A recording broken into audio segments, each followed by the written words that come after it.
Buenos días, hoy hablaremos lo que es el síndrome metabólico y entrando en materia como tal, en cuanto a las definiciones, decimos que el síndrome metabólico es un conjunto de factores de riesgo para la diabetes mellitus tipo 2 y enfermedad cardiovascular, caracterizado por la presencia de resistencia a la insulina e hiperinsulinismo compensador, asociados con trastornos del metabolismo de los carbohidratos y lípidos, cifras elevadas de presión arterial y obesidad, como más adelante lo discutiremos.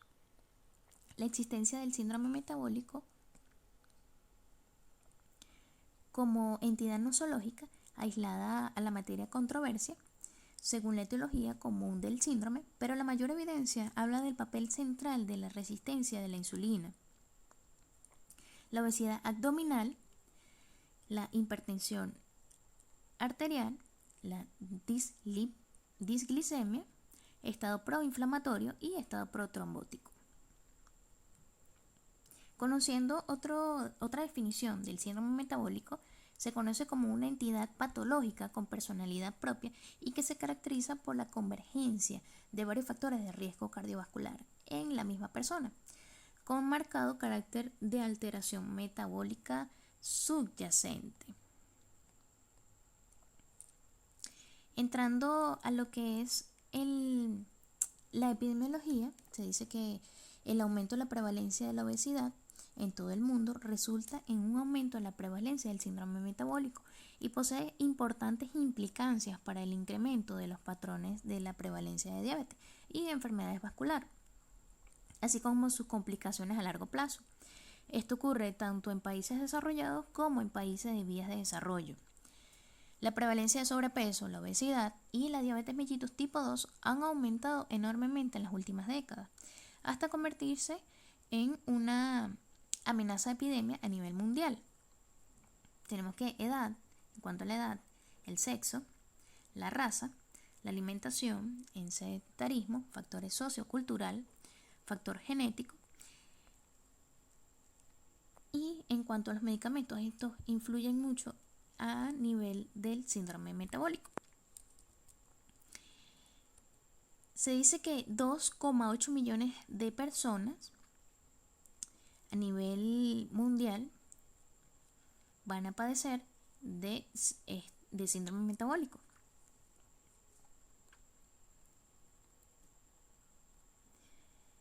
De acuerdo a la prevalencia del síndrome metabólico, varía según los factores como género, anteriormente lo había comentado, edad, etnia, pero se ubica entre un 15 a un 40%, siendo mayor la población de origen hispana. En un estudio español se ha comprobado la prevalencia del síndrome metabólico en la misma población utilizando 3 de los criterios existentes. Aquí se encontró que la prevalencia era mayor en los hombres que en las mujeres y aumentaban con la edad, sin importar el criterio utilizado, pero al comprobar la prevalencia según los criterios utilizados, este varía de forma notable. Tenemos el primer criterio según la Organización Mundial de la Salud con un 35,3%, el segundo criterio según la ATP-3, que este es el tratamiento de las dislipidemias en los adultos, con un 20,2%, y el último criterio, que es elegir, que este es un grupo europeo para el estudio de la resistencia a la insulina, con un 24%. Aquí tenemos los 7 países con más obesidad infantil. Tenemos Estados Unidos, México, Nueva Zelanda, tenemos Australia, Hungría, tenemos a Canadá y que de acuerdo a su porcentaje, que Estados Unidos es uno de los mayores con prevalencia a síndrome metabólico, luego viene México, Nueva Zelanda y así sucesivamente.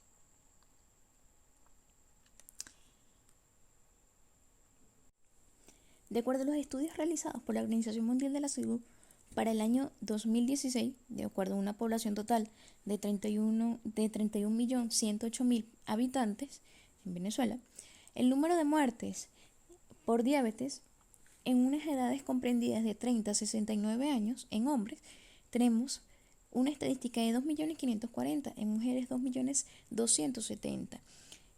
De acuerdo a las edades comprendidas de 70 años o más, tenemos en hombres 2.090.000, en mujeres 2.780.000. De acuerdo al número de muertes atribuibles a la hiperglucemia, tenemos unas edades comprendidas entre 30 años a 69 años, en hombres 3.460.000, en mujeres 2.640.000. En edades comprendidas de 70 años o más, tenemos en hombres 2.910.000, en mujeres 3.510.000. La mala alimentación, el mayor sedentarismo y las dificultades para conseguir hiperglucemiantes orales e insulina, estas están llevando a más venezolanos a presentar niveles altos de azúcar en la sangre, así como complicaciones agudas o crónicas por el mal control de la diabetes. Hablando acerca de lo que es la historia del síndrome metabólico, tenemos que cuando se inició la transición epidemiológica, principalmente a partir de los primeros hallazgos sobre los estudios de población de Framingham, se ha puesto mucho interés a los factores de riesgo para los eventos cardiovasculares. Desde el principio se evidenció la existencia de múltiples factores de riesgo que podían coexistir. Pero mucho antes se pueden encontrar informes históricos. En 1761 se publicó donde se descubrieron las bases anatómicas de muchas enfermedades. Aquí Morgany identificó la asociación entre obesidad intraabdominal, metabolismo anormal y aterosclerosis extensiva. En 1923, Kelly describe la presencia de hipertensión, hiperglicemia y gota. En 1947, Baige informa la obesidad corporal superior. Se asocia con ciertas anormalidades metabólicas. En 1963, Reaven descubrieron en pacientes no diabéticos con infarto de miocardio previo mayores glicemias basales, tolerancia a la glucosa alterada e hiperglicemia corporados con controles. Otras investigaciones encontraron como efecto común de otras anormalidades la resistencia a la insulina e hiperinsulinemia compensatoria. En 1988, Reaven observó que varios factores de riesgo, como es la dislipidemia, hipertensión y la hiperglicemia, tenían a estos juntos. A este conjunto lo llamó síndrome X y lo reconoció como factor de riesgo múltiple para esta enfermedad cardiovascular. Reaven en otros postularon posteriormente que la resistencia a la insulina es la base del síndrome X. Por lo tanto, el síndrome también se ha denominado como síndrome de resistencia a la insulina. Por último, en 1998, la Organización Mundial de la Salud introdujo el término síndrome metabólico como entidad diagnóstica con criterios diagnósticos definitivos. De acuerdo al ATP3, que es el tratamiento de las dislipidemias en los adultos, usó este término en un informe en el 2001 y se convirtió en la definición más utilizada. Hablando lo que es la obesidad, decimos que la obesidad y el sobrepeso se define como una acumulación anormal o excesiva de la grasa, que puede ser perjudicial para la salud. Una forma simple de medir la obesidad es el índice de masa corporal. Esto es el peso de una persona en kilogramos, dividido por el cuadrado de la talla en metros. Es decir, una persona con un índice de masa corporal igual o superior a 30 es considerada obesa y con un índice de masa corporal igual o superior a 25, esto es considerado con sobrepeso. Es importante resaltar que el sobrepeso y la obesidad son factores de riesgo para numerosas enfermedades crónicas, como las que incluyen la diabetes, las enfermedades cardiovasculares y el cáncer. Según la Organización Mundial de la Salud, en la actualidad 1.200 millones de personas tienen problemas de sobrepeso, obesidad, y aproximadamente el mismo número de personas sufre desnutrición. De acuerdo al diagnóstico, debemos realizar una buena historia clínica para saber el inicio del sobrepeso, de acuerdo al estilo de vida, en cuanto a su alimentación, actividad física y sueño. Su origen, como es étnicos, es más común entre hispanos y mujeres afrodescendientes. El uso de fármacos, trastornos endocrinos, alteraciones en estado de ánimo, diaforesis, apnea del sueño, dolor de espalda y artralgia, infecciones de pliegues cutáneos. Esto lo explicaremos más adelante. También tenemos que ver en cuanto al diagnóstico los antecedentes para saber si tiene antecedentes de obesidad. Y en cuanto a las características de la resistencia a la insulina, historia familiar de la diabetes mellitus, hipertensión arterial o enfermedad cerebrovascular, el síndrome de ovario poliquístico, sedentarismo, edad avanzada a mayor de 40 años, pertenencia a grupos étnicos susceptibles a diabetes mellitus no caucásico. Esto, es decir, estas son las personas de raza donde el color de la piel es blanca.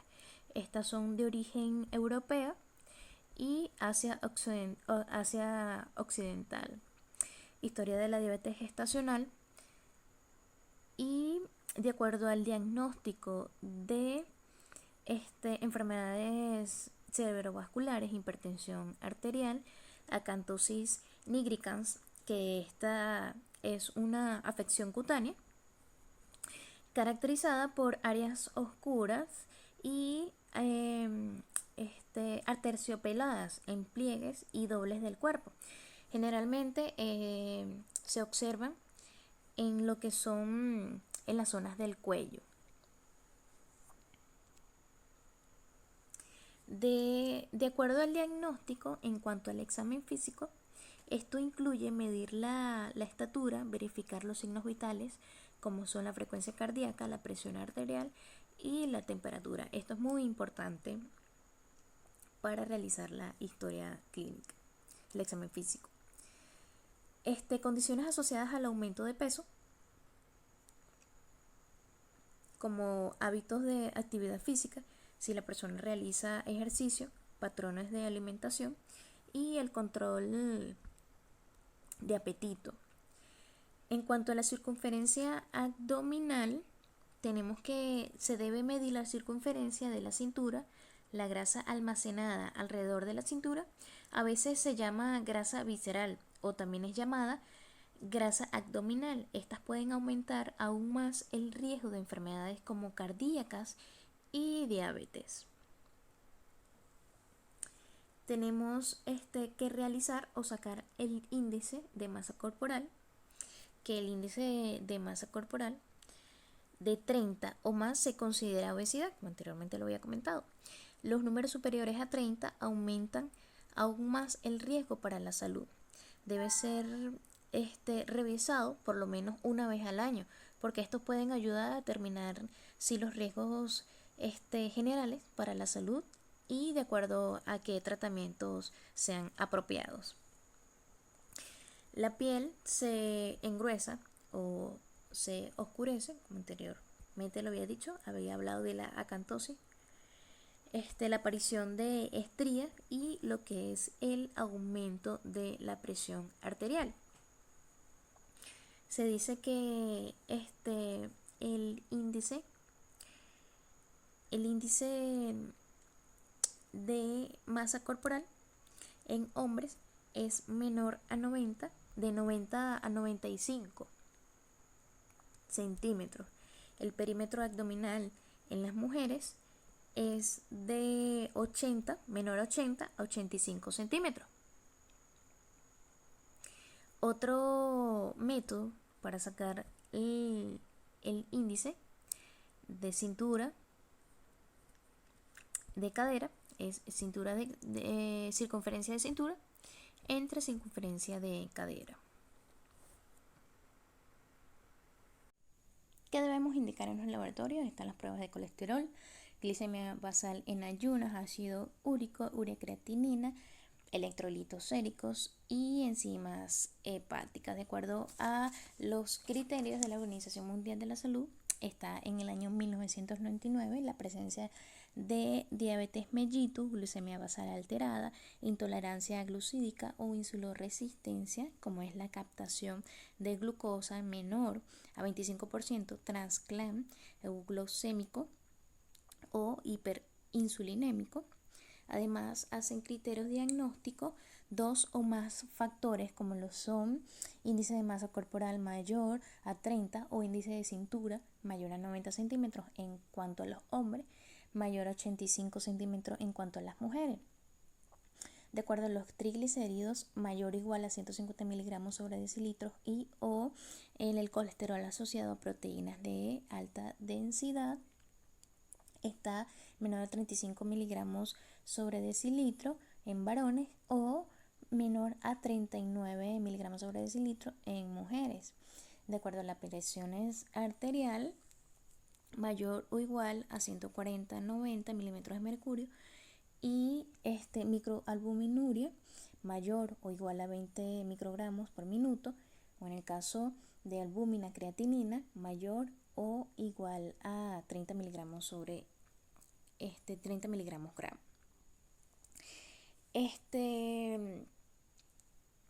En cuanto a los diagnósticos o los criterios diagnósticos de elegir, que es un grupo europeo para el estudio de la resistencia de la insulina, está la presencia de insuloresistencia, como es la insulinemia basal mayor al percentil 75 en población no diabética.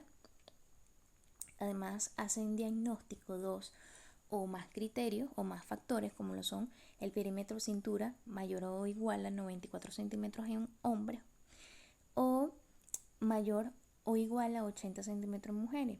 En cuanto a los triglicéridos, mayor o igual a 675 en miligramos sobre decilitro, o en el caso de colesterol asociados a lipoproteínas de alta intensidad, menor a 40 miligramos sobre decilitro.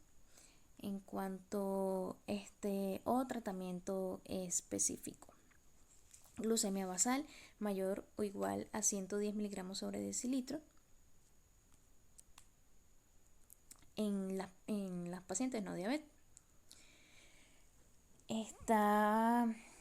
Tenemos también los criterios diagnósticos según el ATP3 en el año 2001, que esto es la Sociedad de Tratamiento de las Dislipidemias en los adultos. Está la presencia de 3 o más de estos factores que hacen diagnóstico, como es el perímetro de cintura mayor a 102 centímetros en hombres y mayor a 88 centímetros en mujeres. Los triglicéridos mayor o igual a 150 miligramos sobre decilitro. El colesterol asociado a lipoproteínas de alta intensidad, como es de menor a 40 miligramos sobre decilitro en hombres o menor a 50 miligramos sobre decilitro en mujeres. Las presiones arterial mayor o igual a 130 sistólica, 85 diastólica milímetros de mercurio. En cuanto a la glicemia basal, mayor o igual a 110 miligramos sobre decilitro. Tenemos otros criterios que hacen diagnóstico de acuerdo a la Sociedad Americana de Endocrinología Clínica. Esta es los criterios de historia clínica, te hacen historia clínica,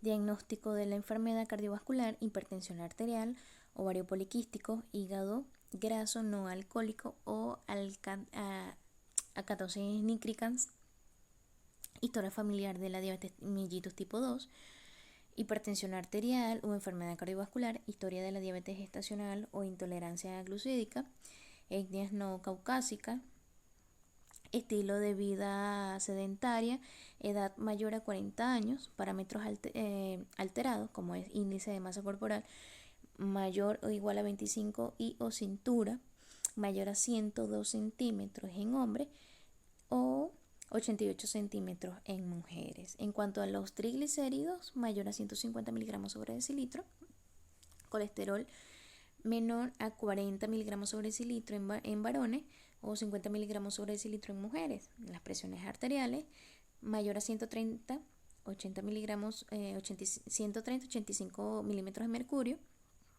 Glucemia basal, 110, 125 miligramos sobre decilitro.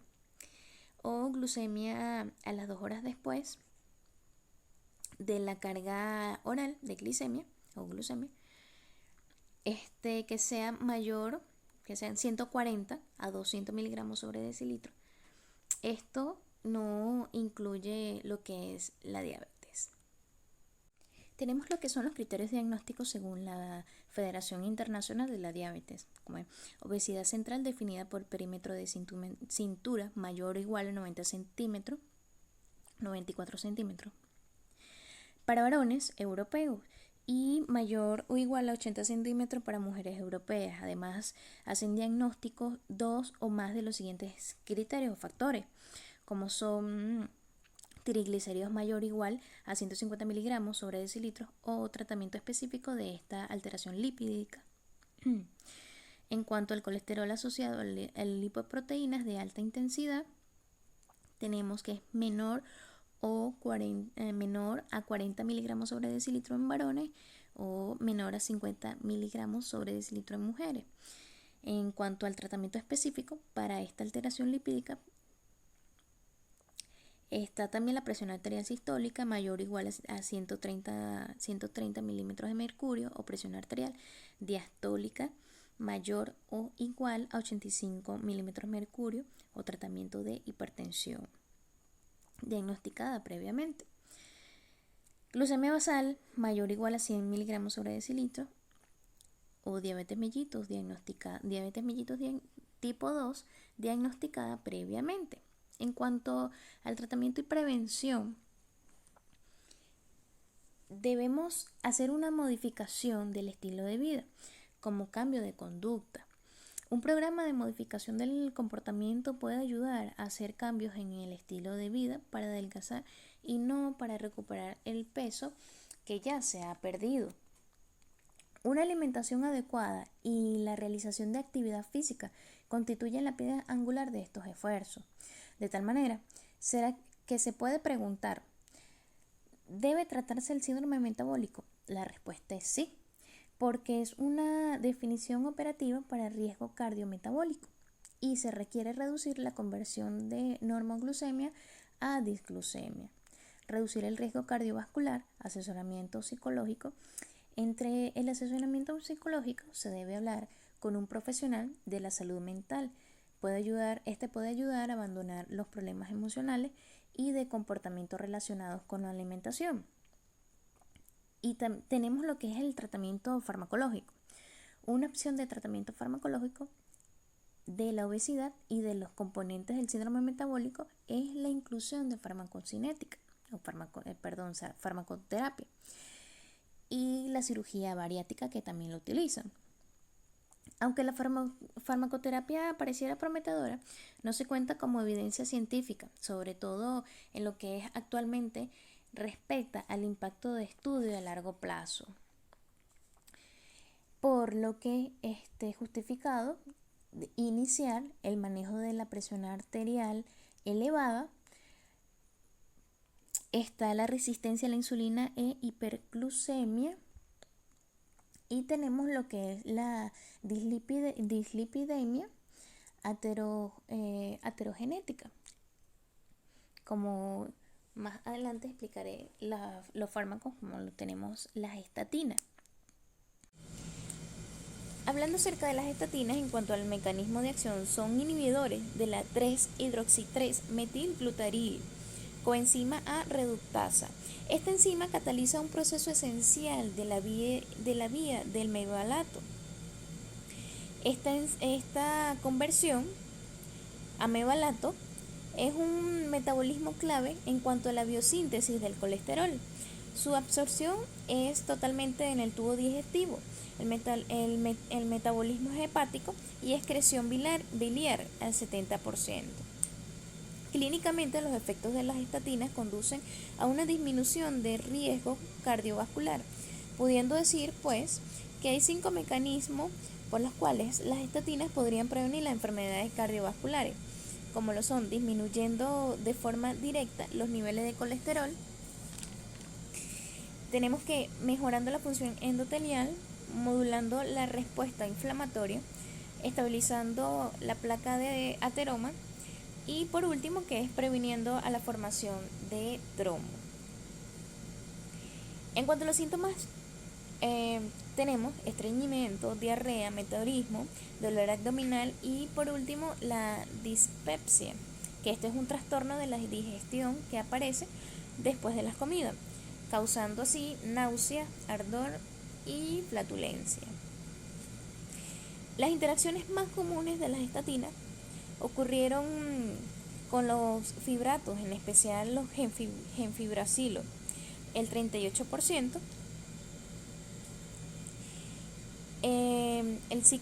las ciclosporinas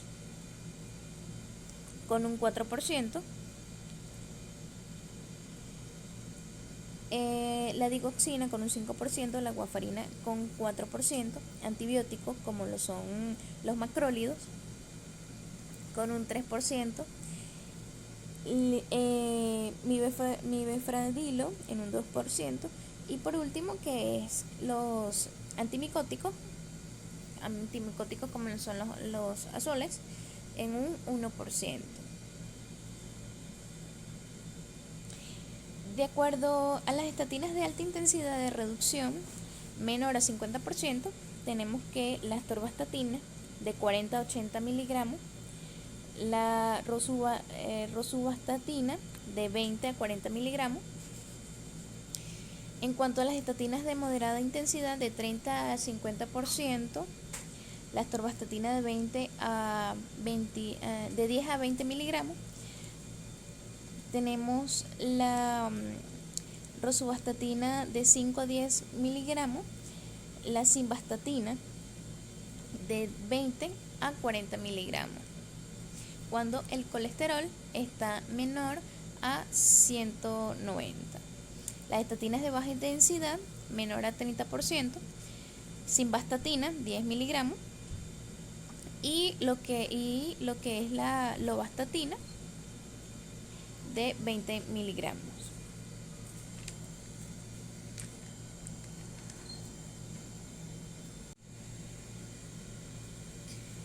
Los fibratos reducen los triglicéridos a través de la estimulación mediada por la PPAR.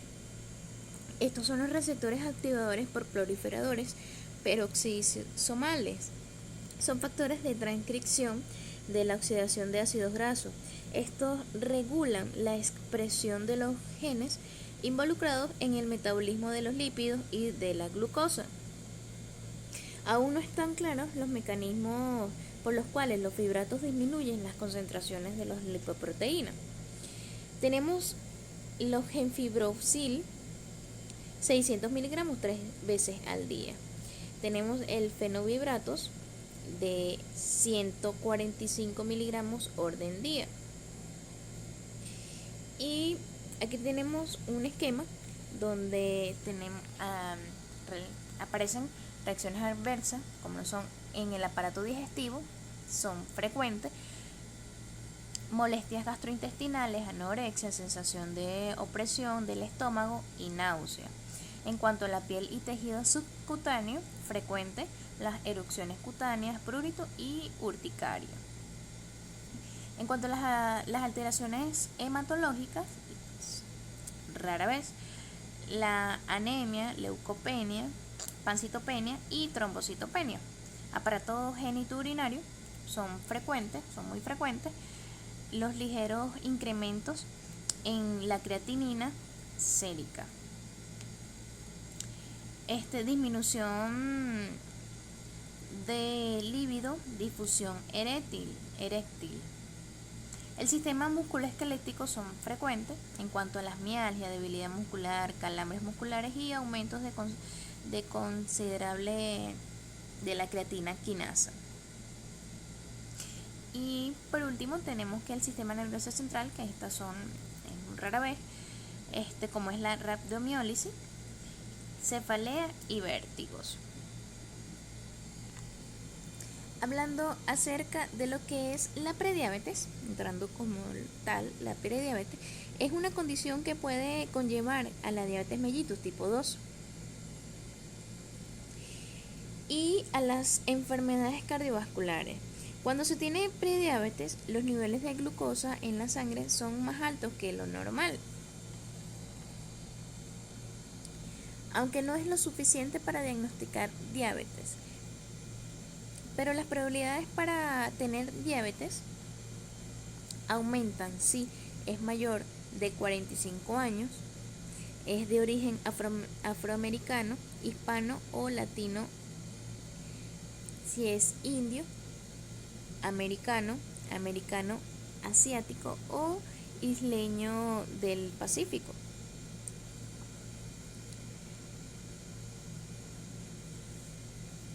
Tenemos que si tienen antecedentes familiares con diabetes, sobrepeso, no realiza actividad física, si no realiza actividad física o sedentarismo, tiene bajo peso, colesterol de 35 miligramos aproximadamente sobre decilitro o menos, o niveles altos de triglicéridos más de 250 miligramos sobre decilitro. Diabetes gestacional, esto es cuando presentó diabetes durante el embarazo. Y por último, si se diagnosticó el síndrome de ovario poliquísticos. De acuerdo a la clasificación de la prediabetes, tenemos que la glucemia en ayuno alterada entre 100 a 125 miligramos sobre decilitro, posterior a el test de tolerancia oral a la glucosa menor de 140 miligramos sobre decilitro, test de tolerancia a la glucosa alterada, que es en ayuna, menor de 100 miligramos sobre decilitro, posterior a la prueba de tolerancia a la glucosa entre 140 y 200 miligramos sobre decilitro. Y por último, que esto es la clasificación mixta o mixto, donde la glucosa en ayuna alterada entre 100 y 125 miligramos sobre decilitro y test de tolerancia a la glucosa entre 140 y 200 miligramos sobre decilitro. De acuerdo al diagnóstico, el diagnóstico de la prediabetes se establece exclusivamente con determinación de la concentración de la glucosa en plasma. La prueba de tolerancia a la glucosa consiste en administrar un líquido o glucosa que contiene por lo general 75 gramos de carga de glucosa.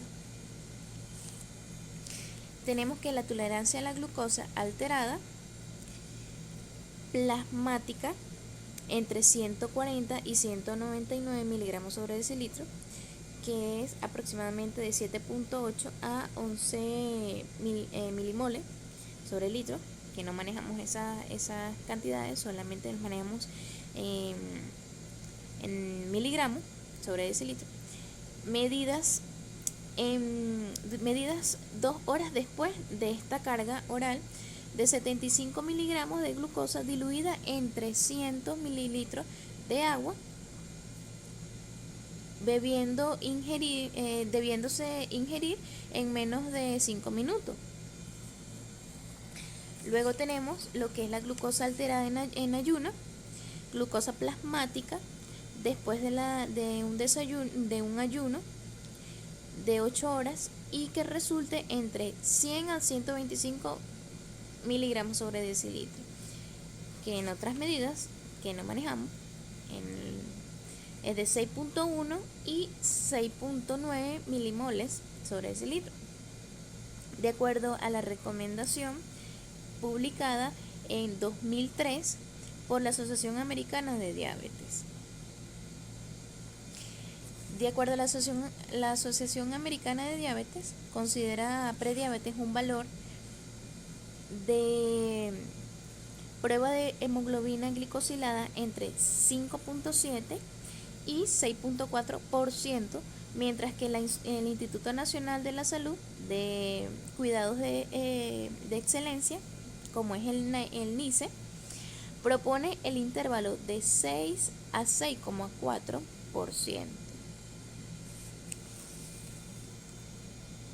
De acuerdo a las manifestaciones clínicas del laboratorio que orientan a la prediabetes, tenemos edad, a cualquier edad, obligatorio mayor a 45 años, 2, circunferencia de cintura mayor a 94 centímetros en hombres y 88 centímetros en mujeres, índice de masa corporal mayor o igual a 25 kilogramos metro cúbico, historia familiar de la diabetes mellitus tipo 2 en familiares de primer grado, triglicéridos mayores de 150 miligramos sobre decilitro,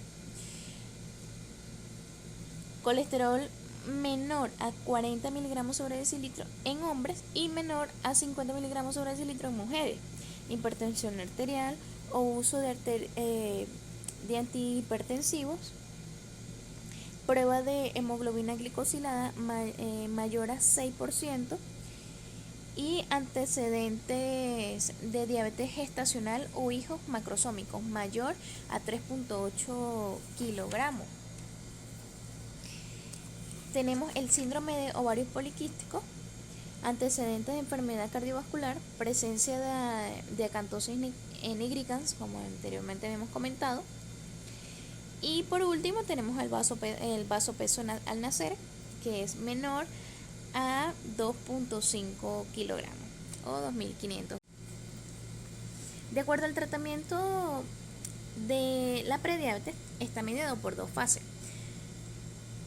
La primera fase, que de 6 a 12 meses, esta va a tener como cambios de estilo de vida, de acuerdo a la alimentación o la nutrición de la persona.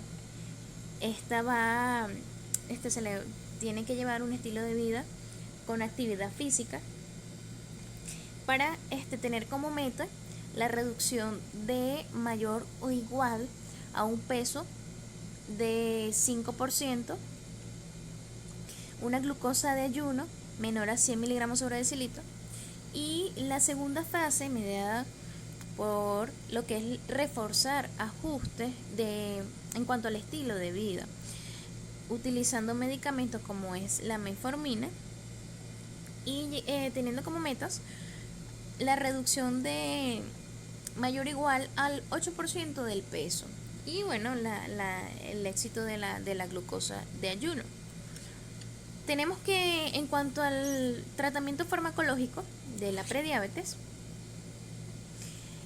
de acuerdo a las dosis de rango, tenemos la pioglitazona de 15 a 45 miligramos día, la rosiglitazona de 2 a 8 miligramos al día, la metformina, que es la más utilizada o la recomendada por la Federación Internacional de la Diabetes, de 500, la dosis de rango de 500 a 2.550 miligramos al día, la acarbosa de 50 a 100 miligramos con cada alimento, y por último tenemos el orlistat de 120 miligramos con cada alimento.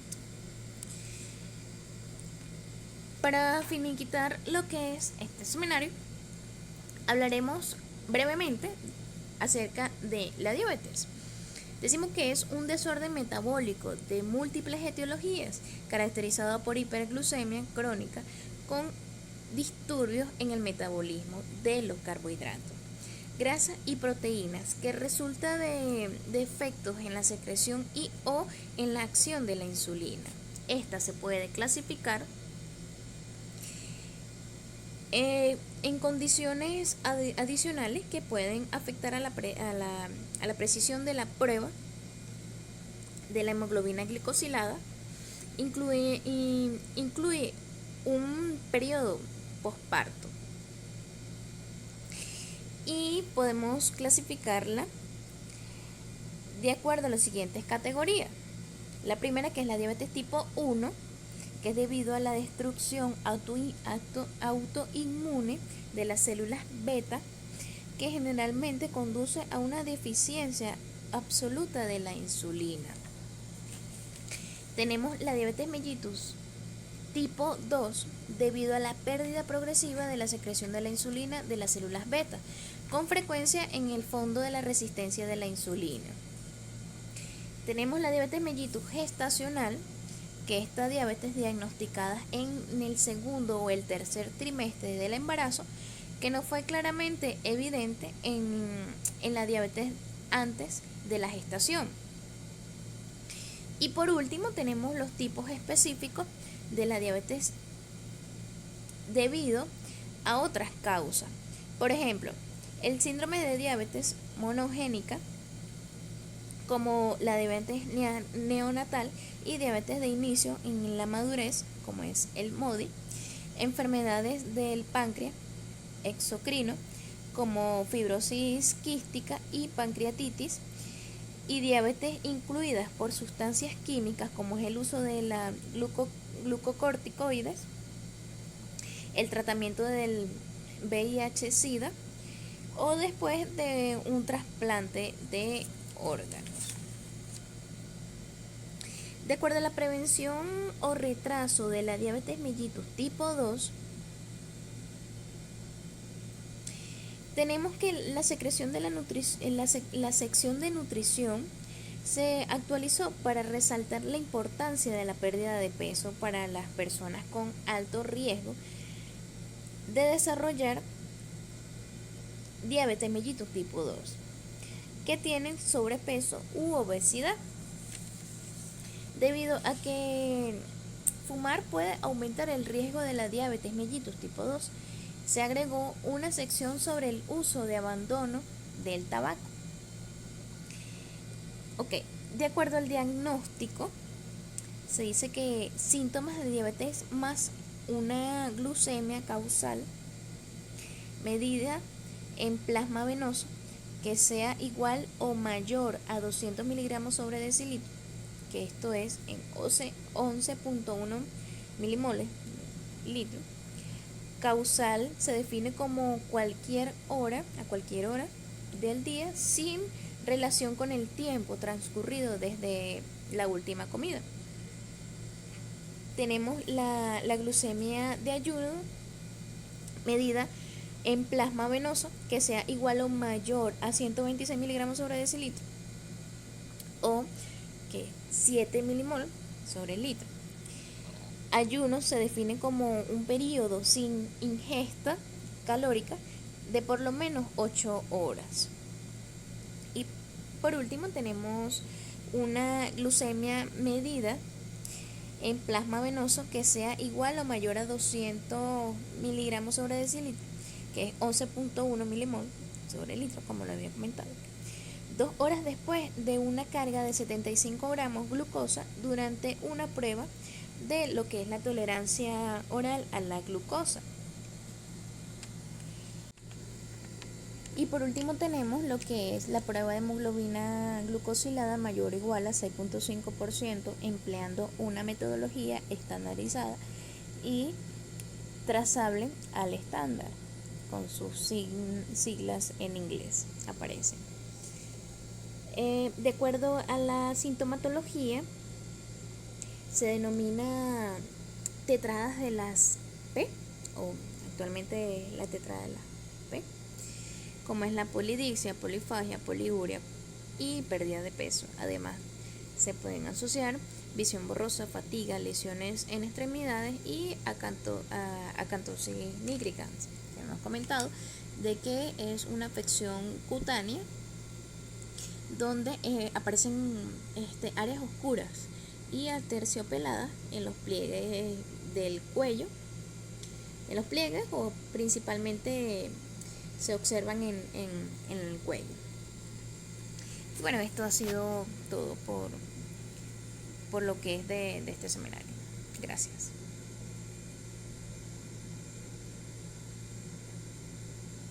El Día Mundial de la Diabetes es el 14 de noviembre.